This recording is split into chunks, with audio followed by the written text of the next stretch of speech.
तो नमस्कार दोस्तों, स्वागत है मगर ट्यूटोरियल्स में। उम्मीद करता हूँ सब लोग स्वस्थ होंगे, व्यस्त होंगे, ज़बरदस्त होंगे। दोस्तों, एनआईएएस डीएलएड को लेके आपके दिमाग में तमाम बातें चल रही होंगी। कई लोग इस तरह के आपको खबरें मिली होंगी, कई लोग पहल करने के लिए आगे आ रहे हैं। स्वागत योग्य कदम है ये, लेकिन इस समय हम भी आपके सामने थोड़े से कम उपस्थित हो पा रहे हैं। वजह ये है कि लोकसभा चुनाव चल रहे हैं इस समय, और चूँकि विभाग में हम लोग की भी सहभागिता होती है, तो कोई ट्रेनिंग है तो कोई इस तरह की ड्यूटी लगाई जाती है। तो इस समय इसी वजह से मैं आपके सामने जल्दी सामने नहीं आ पा रहा हूं। लेकिन कुछ चीज़ें ऐसी हैं जिसको लेकर के मैं ये देर रात वीडियो शूट कर रहा हूं, और इस वीडियो को आपको ध्यान से देखना चाहिए।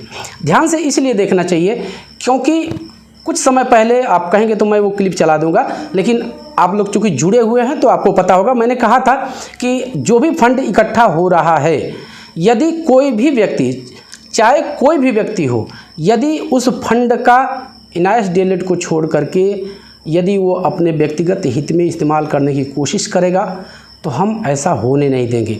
इसीलिए मैंने आपसे कहा भी था कि आप फंडिंग कीजिएगा, लेकिन जब हम कहेंगे या जिस तरह की चीज़ें आप खुद समझदार हैं, आपको सोच समझ के फंडिंग करनी है। उस संबंध में हमें कुछ बातें करनी। अभी मैं नाम लेने से बच रहा हूँ इसलिए क्योंकि कुछ ऐसी चीज़ें तो अंदर खाने में ज़रूर चल रही हैं जिसको लेके मैं पर्सनली अपनी बात करूं तो मुझे बहुत ज़्यादा निराशा हुई है। आप ये सोच सकते हैं कि मैं ये बातें अचानक क्यों कर रहा हूं, क्योंकि हाल फिलहाल के दिनों में कुछ ऐसी चीज़ें देखने के लिए मिली हैं जिसकी वजह से मुझे ये वीडियो शूट करनी पड़ रही है। यदि कोई भी हो, मैंने पहले ही कहा कि मैं नाम लेने से बच रहा हूं, कोई भी हो, यदि वो एनआईएएस डीएलएड के कैंडिडेट से फंड इकट्ठा करता है तो उसकी ये जवाबदेही बनती है कि वो उसका एक एक पैसे का हिसाब दे। लेकिन हाल फिलहाल के दिनों में ऐसा होता नहीं दिख रहा है, और यदि ऐसा नहीं होगा तो आपको अपने विवेक से फंडिंग करनी पड़ेगी। मैंने वीडियो के शुरू में ही आपसे कहा कि कई ऐसे चेहरे हैं, कई पुराने चेहरे हैं। मैं साफ साफ कहूँ तो 1 से 2 दिनों के अंदर मैं आके उन चेहरों के नाम भी लूँगा।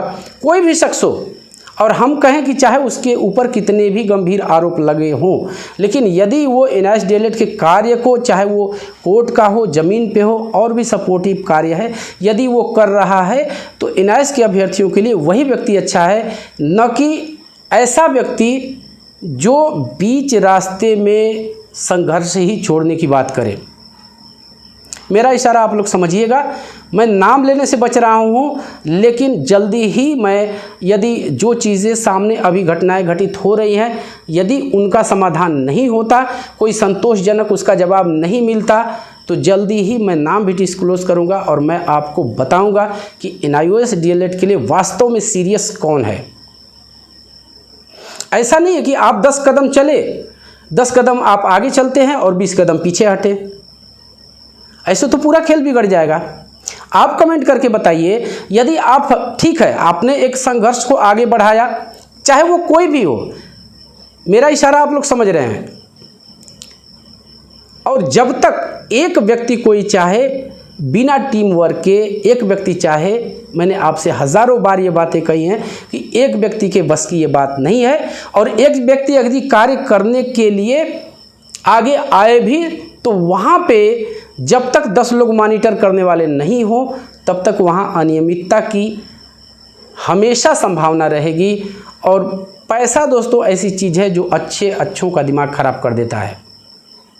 आप लोग वेट कीजिए, हम भी कहीं ना कहीं व्यस्त है, हमारी नज़र बराबर इन चीज़ों पे बनी हुई है। हाँ, इतना मैं आपको कहूँगा कि बिना आपके सहयोग के ये लड़ाई आगे नहीं जा सकती। यदि आवश्यकता पड़ी, हमको यदि ऐसा देखने में लगा कि बच्चों के पैसे के साथ खिलवाड़ हो रहा है या हो सकता है, तो हमें ये कहते देर नहीं लगेगी, और आप देखिएगा उस दिन मैं नाम भी लूँगा, बाकायदा लाइव आके नाम लूँगा, और मैं आपको बताऊंगा कि कौन इस क्षेत्र में अच्छा कार्य कर सकता है। देखिए, आलोचनाएं इस फील्ड में होती रहती हैं।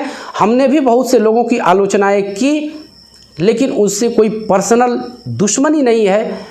जो भी हमें वही प्रिय रहेगा जो NIST DLED के लिए कार्य करेगा। मैंने कई बार आपको ये बातें बताई हैं कि NIST DLED का मामला मेरे लिए कहीं न कहीं पर्सनल मामला है, और इसमें कोई भी व्यक्ति आके यदि ये सोचे कि वो पर्सनल एडवांटेज की नीयत से कार्य करे या अपने हित के लिए कार्य करे, इस्तेमाल करे NIST DLED कैंडिडेट के फंड को अपने हित के लिए इस्तेमाल करे, तो ऐसा हम होने नहीं देंगे। फिर से मैं इस बात को एक बार दोहराता हूं दोस्तों, अगर कोई NIST DLED के बच्चों के फंड को अपने व्यक्तिगत हित में प्रयोग करने की कोशिश करेगा, ये हम कतई नहीं होने देंगे। तो यही कहना था दोस्तों। थोड़ा सा लेट वीडियो शूट कर रहा हूँ, लेकिन आप लोग प्लीज़ जुड़े रहिएगा और इतना विश्वास रखिएगा NIST DLED की जो नैया है उसको पार कराने के लिए बहुत से लोग लगे हुए हैं, उनका भी स्वार्थ है। हम किसी एक व्यक्ति विशेष के मोहताज नहीं हैं। यदि आवश्यकता पड़ी तो हम उनके साथ जाएंगे जो बेहतर कार्य करेंगे। हमारे पास ऑप्शंस हैं। मैं आपसे पहले ही मैंने कहा कि ऐसा नहीं है कि कोई एक ही व्यक्ति है जिसके पीछे हमें भागना है। हमारे पास ऑप्शंस हैं। हमें देखने में लगेगा, उसका हम इतिहास देखेंगे, भूगोल सब कुछ चेक करेंगे उनका, हमको लगेगा कि ये कार्य कर सकते हैं या इन्होंने कार्य किया है, इनको कार्य करने की संभावना है, ये बेहतर कार्य करेंगे, तो हम उसी का साथ देंगे। मेरा इशारा आप लोग समझ गए होंगे। सब लोग टीचर हैं, सब लोग एजुकेटेड हैं और सब लोग विचारशील भी हैं। तो बस दोस्तों यही था आज की इस वीडियो में। उम्मीद करते हैं कि आपको वीडियो पसंद आई होगी। और चलते चलते वही रिक्वेस्ट दोस्तों, कृपया इस चैनल को लाइक, शेयर और सब्सक्राइब ज़रूर कीजिए दोस्तों। जब आप ऐसा करते हैं तो हमें को मोटिवेशन ज़रूर मिलता है। मिलते हैं अगली वीडियो में, तब तक के लिए नमस्कार।